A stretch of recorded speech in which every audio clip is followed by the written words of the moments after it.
Hi everyone, it's Heidi from flutterbyheidi.wordpress.com, back again with another Sunday scoring, and this time it's a star fold card which I took from a tutorial on split coast stampers, but that used a piece of card which basically you need to use 12-inch card to be able to cut down and get the right size. So I've adjusted the measurements so you can make it out of a piece of either UK or US A4 cardstock.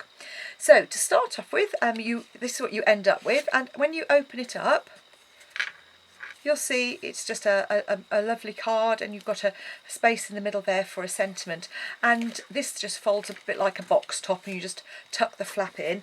And I've used this lovely new set called Best Birds, which has got some fabulous sentiments on: birthday, anniversary, congratulations on your wedding day, thoughts for you, these couple of lovely birds and a few little accents as well. And what makes it really great is that you've actually got some coordinating framelits to go with it. So you've got 4 different birds that go with it, 5 different birds actually, but 2 that actually cut out the birds that are in the stamp set, and the branch and some leaves as well. So that's what I'm going to be using today. So without further ado, you need to start off with a piece of cardstock that is 7 inches by 8 inches, and that is 20 by 17.5 centimetres. And you're going to start off by trimming it into a triangle.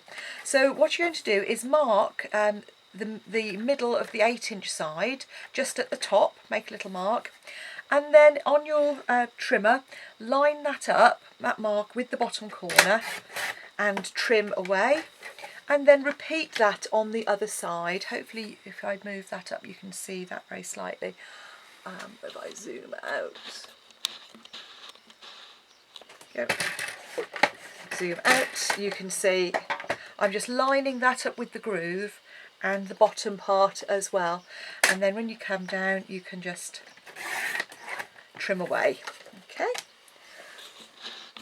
so having done that, you've left with a triangle, and I find it best to use a scoreboard for the next part for this, and that's because you're going to line it up on the left hand edge of your scoreboard, and you're going to be scoring at 3.5 inches. So come to 3.5 inches, come down and score across, and then again at 4 3/4. Yeah, 4 3/4. Had a brief moment there where I couldn't read my own writing. So 4 3/4, and then repeat that on each side. So turn it round, and 3.5 and 4 3/4, 3.5, and you'll see you're actually joining up with that there, and it is quite a tight fold on that. So having scored on all 3 sides, butting that up to the left, you can remove your scoreboard, and then you just need to fold and burnish those folds. So fold them into the centre,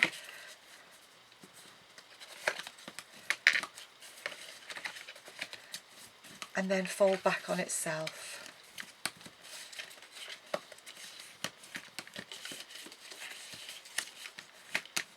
Okay, so those are really nice and firm. And just reinforce them over each other. Okay, you will find they bow up very slightly. On the original one it doesn't, that's because they move it away. I actually quite like it because I quite like that slightly pouched effect to give it a star, because I find that then your points lift up off the flat. If you wanted them to lie perfectly flat, you would need to adjust the score marks slightly if you wanted to.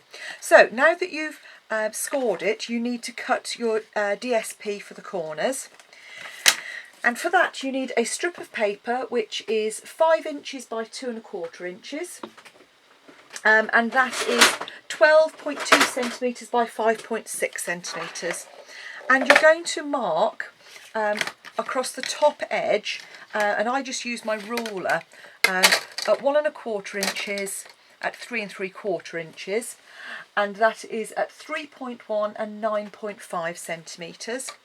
And at the bottom you're going to make a mark at 2.5 inches, and another mark at she says 2.5 and at 5 inches.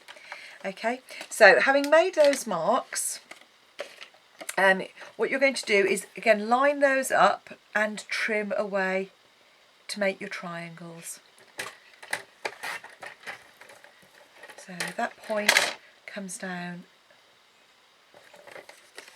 the one which I can't see just there, just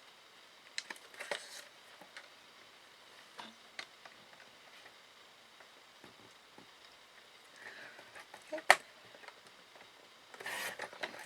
And then up again to this mark here that we've made, and then the third one obviously is from that point down to there, and you end up with 3 triangles and a little bit of scrap, which is what you're going to use to decorate. So if you bring your card back in, remembering how it's going to fold up like so, you're going to be putting DSP onto the 3 corners here. So all I'm using now is a bit of snail, and those will fit just on the edge there. And you could ink the edges of those if you wanted to, before you put it on, or because it's I've deliberately made it quite a tight fit to those, you could always ink them up afterwards.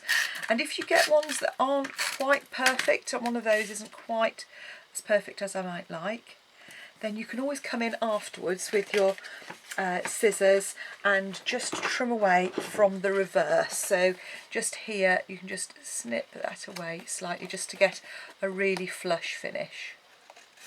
As I say, then you can come in and ink up the edges using a bit of crumb. I didn't say I used a bit of crumb cake ink. So let's do, you can just sponge the edges there. And that's often a nice way to cover up any slight imperfections. So I've gone for the neutrals because obviously birds are sort of natural sort of colours. Okay, so having made your card base, now we're going to make the top. And in order to make the topper, first thing I'm going to do is cut a piece of early espresso card. Just take a circle punch, and this is the 2-inch punch. Then I'm going to use the background stamp set to create a background, and I'm going to stamp off first, just so it gives a hint of a background there, and I'm going to punch that with the 1 3/4 inch punch. So that's going to make our layer for our bird to go on. And then what I'm going to do is stamp the bird itself in crumb cake. Just use that same piece of card. Okay. And I use just an aqua painter and a little bit of watermelon wonder and crumb cake to colour that in. So using your aqua painter, just pick up a little bit of ink, and then you can just brush over very slightly. And you can get quite a bit of shading in there if you want. And as long as you sort of don't put too much water in it, it will work fine with the ordinary cardstock. Brush that away. I just used a touch then of watermelon wonder to make this stuff. I thought of it looked rather like a chaffinch, so again just a bit of pale and just blend that in.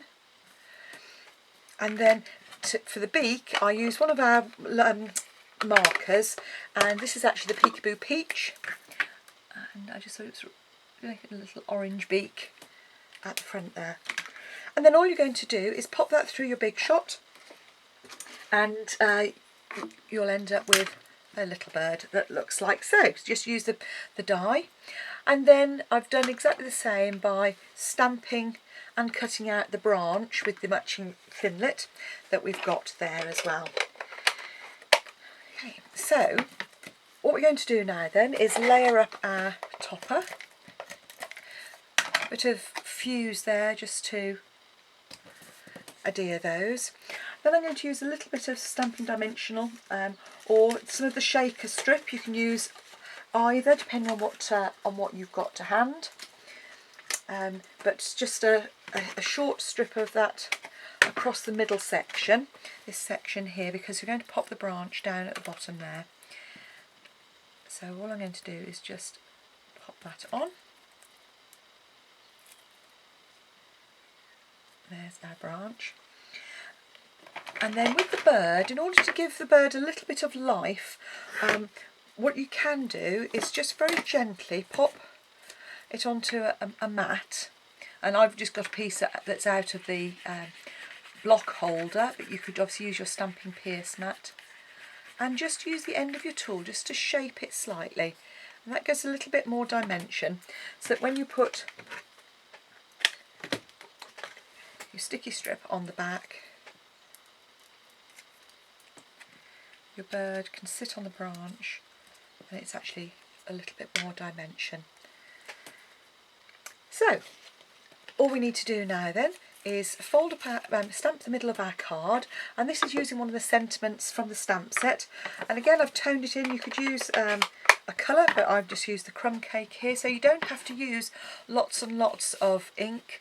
You don't have to have a whole range. You can do a lot with one ink pad and a stamp set. In this instance, I've used the die, but you don't have to. You could just use scissors and trim those out by hand. You haven't got to buy a die cutter, although obviously if you're doing a lot of crafting it does help. And then all you do is you fold these up, and then this last one you lift up the top and tuck it in.